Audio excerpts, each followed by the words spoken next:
Hey guys, welcome back to another Cuphead video. In the last episode we had completed the whole of Isle 1, meaning we are on the second Isle.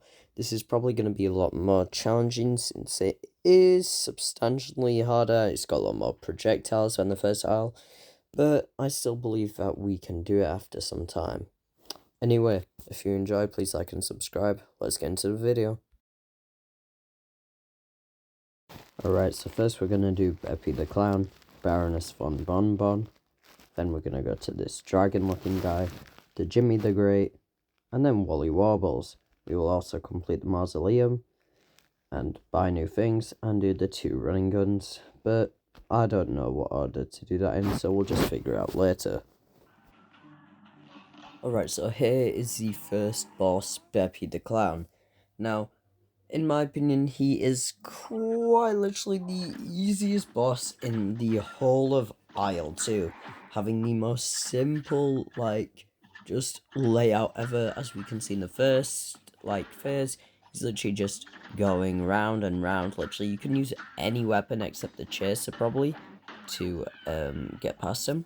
And then we enter his second phase, where he goes above you, and then, turns into this balloon, and shoots out little balloon dogs at you. And then there's also a train under you. It's a bit overwhelming, but with things like roundabout, you can just shoot bullets everywhere, and it will end up hitting him like I am now. Just look.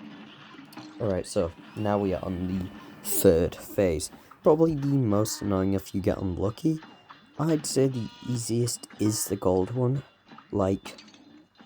because you can literally just find one of the holes and stay under it.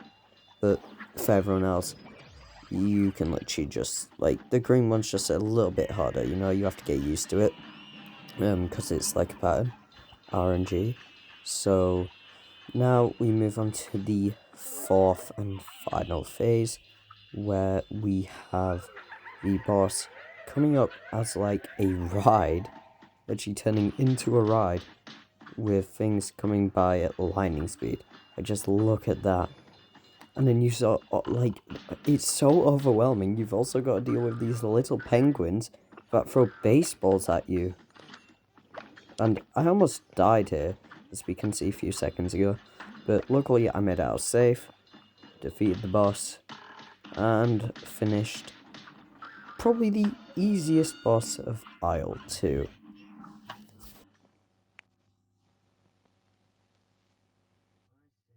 After defeating the boss, we get a B, which is a pretty good score for the first boss of Isle 2.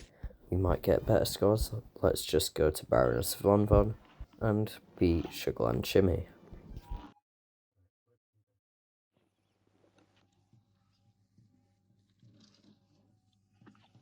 Now, all of this boss is completely RNG, which is just basically luck based. So, as you can see, we have a gumball on screen, like a jawbreaker, whatever you want to call it. Basically, it is random what comes out of the castle. So we can see next, we have to face up against this Cupcake, probably the worst boss to go up against, just due to how annoying it is, how annoying it, the skill is, it's just super annoying. So basically, we tried to take it out as quick as possible, luckily we do, and then we have to go up against the third and final one, which is the Waffle. Now, probably one of the easiest, but most annoying as well. Also the crack shot aiming on other projectiles. So you can see that the worst attack the Waffle has is shooting in all directions. Dodging it is quite easy, but you do need to get used to it and learn every single boss. Now, we are in the second phase, the final second phase, where you have to fight against the boss while she throws her head at you and a massive rolling ball, which, when paired with each other, can be really hard to dodge. Now, personally, I've gotten used to it, but still, I mess up sometimes. But the crack shot is super useful, especially because it's basically a free auto-aiming gun. Look how much damage we got done just because of that.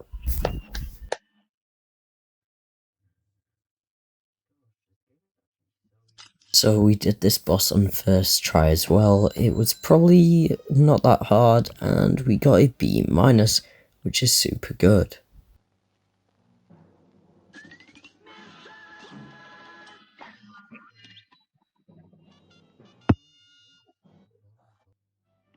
Now we head over to Funhouse Frazzle to complete the first running gun. As we start the running gun, we see things that we have to parry in order to get past.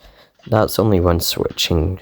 See, it's not that hard in my opinion, but it's like doing it in pacifist mode has got to be hard, because you're literally not able to kill anything, so you have to get through this wall without killing a single thing. Now anyway, we move on through here and we find these stars which are unkillable, and we also have little rockets that come up at you and are just a pain to deal with. Now personally, they're not that bad, but they just take up loads of space and they're just super annoying.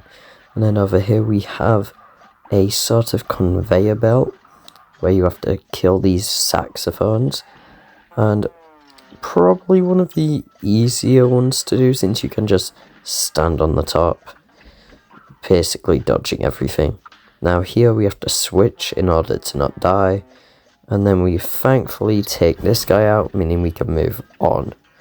Now I don't know if there's another one or we're at the end, but we still have to kill another one.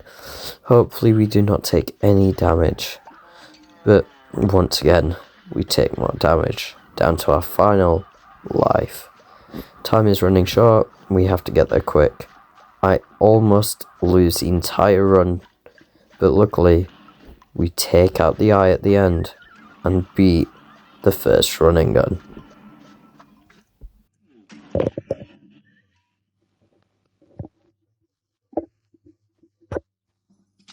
From that running gun we got a B minus, which I personally think is a great grade for this running gun at our current level and stage. Here we go to the second mausoleum, and we all know you don't care about that, so we're just going to speed it up. Probably not even that challenging. The third aisle is going to be the most challenging one, and we don't really need it though, because the heart for Miss Chalice is probably the best anyway. We make our way over to Funfair Fever, where we are going to complete another running gun. But this time I'm going to speed it up, since you probably don't care, since you've probably seen this if you've played Cuphead before, and if you haven't, it's basically just, same as the other thing, you run and fight. Anyway, we get a decent grade on this, since we didn't actually take that much damage, and we get a pretty good B minus, which personally I think is good. Okay, so I just realised in post-record that I missed a coin, so we're gonna have to go back and get that in part 3. Alright, so we head up to Grim in order to defeat him. Now, it's probably gonna be one of the easiest fights, due to us having probably the best weapons that we could possibly have. Grim is also probably easy to beat with roundabout and charge, but in my opinion, if you want the easiest way to beat Grim, use a lobber and roundabout, or lobber and charge, or even roundabout and charge, like I am. Now, we're getting through the first phase quite easily, not taking much damage, but that probably won't last for long. Hopefully it does, because I don't want to take damage yet, because we need to get past the final phase. Now in the second phase you can see little fire guys running down at the bottom. These guys will jump up at you and kill you. Now they're not as bad as normal, they're just basically throwing projectiles like the first one, but not instead of meteors, they're just fireballs. And the phase is quite annoying, since as you can see we're so high up that we're above Grim's head, meaning we can't shoot him. it isn't too bad since we can still hit him. Now we use our heart ability, gain the shield pal, which basically makes us immortal, and we literally have 3 HP now due to this. Now the shield pal disappears after taking 1 hit for us, meaning we now only have 2. The worst part about this is that we can't really use charge unless we will die. Like, just look at that, we are not going to make it through if we don't lock in. Now, personally, this is the hardest phase, apart from the second one, since the first one is probably the easiest to get through. The third phase has just been completed. We have knocked out Grim Matchstick. Now we have just beaten the final land boss and gotten our grade. We didn't do that well, but I think we got a B-, which is pretty good.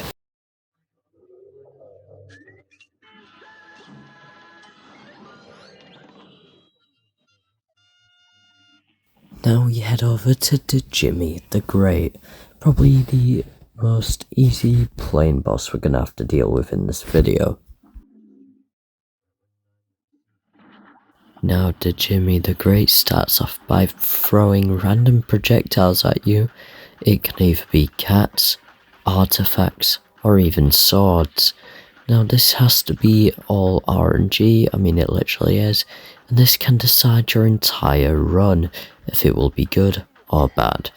Now we can see on the cats I didn't do too well, but I didn't do too bad either.